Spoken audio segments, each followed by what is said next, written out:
the day Adolf Hitler realized Germany had already lost the war. For years, the leaders of Nazi Germany believed they were building an empire that would last for generations. In the early years of the Second World War, Germany appeared unstoppable. One country after another fell under the power of the German military machine. Poland collapsed in weeks. France, one of Europe's strongest powers, surrendered with shocking speed. Across the continent, people watched in fear as German tanks rolled forward and German aircraft dominated the skies. At the center of all this stood Adolf Hitler. He believed deeply in his own vision and trusted that Germany was destined to win. Millions followed him, convinced that the Third Reich could never be defeated. Yet history would eventually prove otherwise. There came a moment during the war when even Hitler began to understand a terrifying truth. Germany was losing, and there might be no way to stop the collapse. Many historians believe that moment came during the Battle of Stalingrad, Germany's rise toward disaster.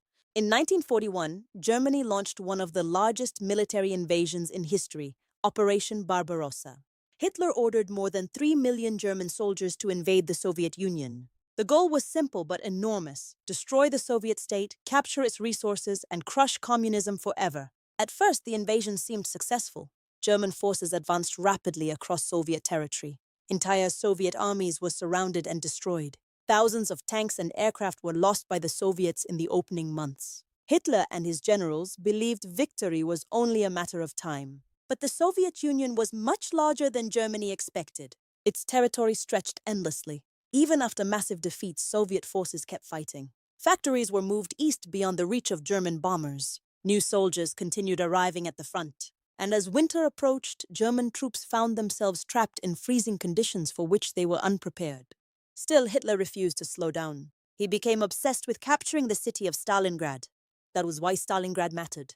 The city of Stalingrad was important for several reasons. It sat on the Volga River, a critical transportation route for Soviet supplies. It also protected access to the oil fields of the Caucasus, resources Hitler desperately needed for the German war machine. But there was another reason. The city carried the name of Soviet leader Joseph Stalin. Hitler believed capturing Stalingrad would humiliate Stalin and deliver a psychological blow to the Soviet Union.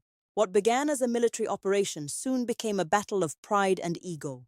In the summer of 1942, German forces moved toward the city. Massive bombing raids reduced entire neighborhoods to rubble. Smoke covered the skyline. Civilians hid underground as buildings collapsed around them. Hitler expected the city to fall quickly. Instead, Stalingrad became one of the bloodiest battles in human history. The battle turns into hell. Soviet defenders refused to surrender. Fighting erupted street by street, house by house, sometimes room by room. Snipers hid inside ruined buildings. Soldiers fought in factories, stairwells, and sewers. The destruction actually helped Soviet troops because it limited the effectiveness of German tanks and aircraft. German soldiers began calling the battle Rattenkrieg, meaning rat war. Every day brought horrifying casualties. Temperatures dropped lower and lower as winter approached. Food became scarce. Exhaustion spread through both armies. Yet Hitler insisted the attack continue no matter the cost. German commanders warned him that the army was overextended. Supply lines were weak. Soviet forces were preparing counterattacks. But Hitler refused to listen.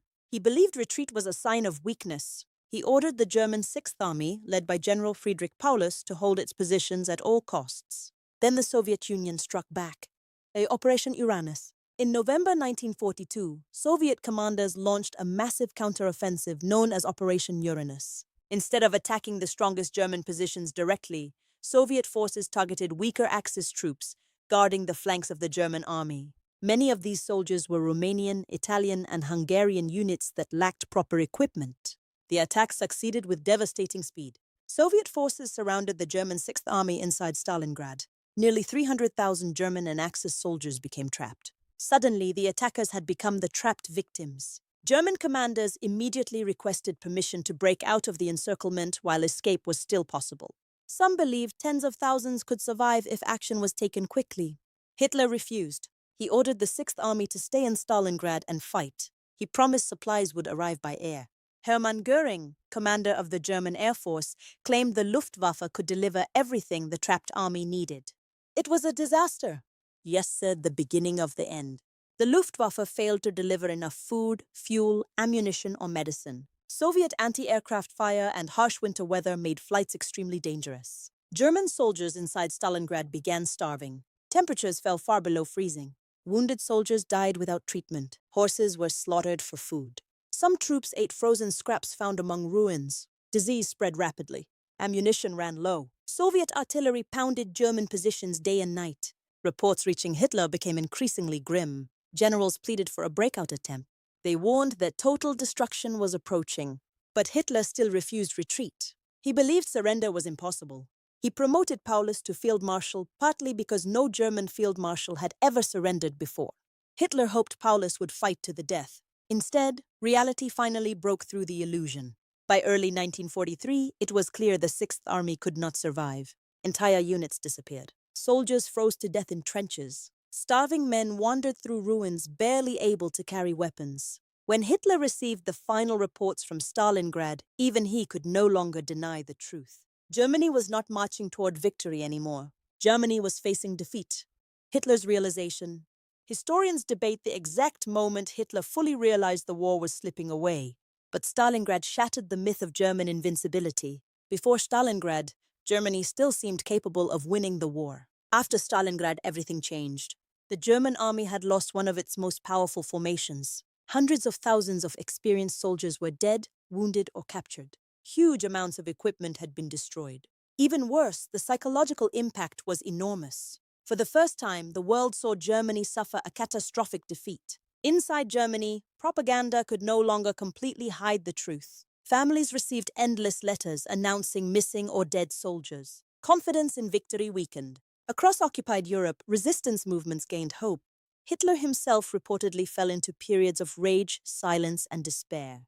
He increasingly distrusted his generals and began taking even greater personal control over military decisions. Unfortunately for Germany, many of those decisions made the situation worse.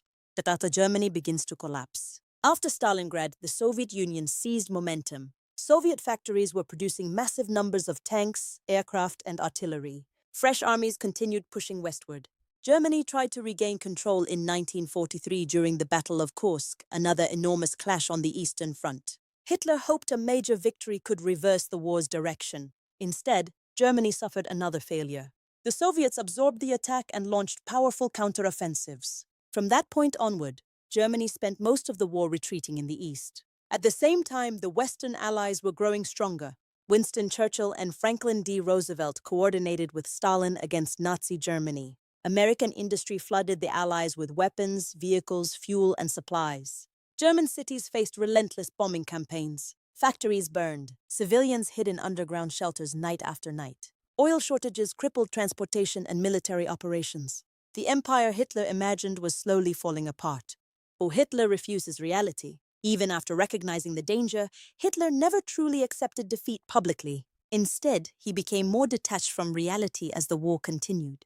He issued impossible orders demanding troops hold positions at all costs. He believed miracle weapons could save Germany. He trusted loyalty and fanaticism more than practical military strategy. Generals who suggested retreats were often dismissed. Experienced commanders lost influence while Hitler relied increasingly on personal instinct. Meanwhile, Soviet armies advanced closer to Germany itself. Entire cities that Germany once conquered were liberated. Eastern Europe slipped away from Nazi control. Millions of refugees fled westward ahead of the advancing Soviet forces. By 1945, Soviet troops were entering Berlin.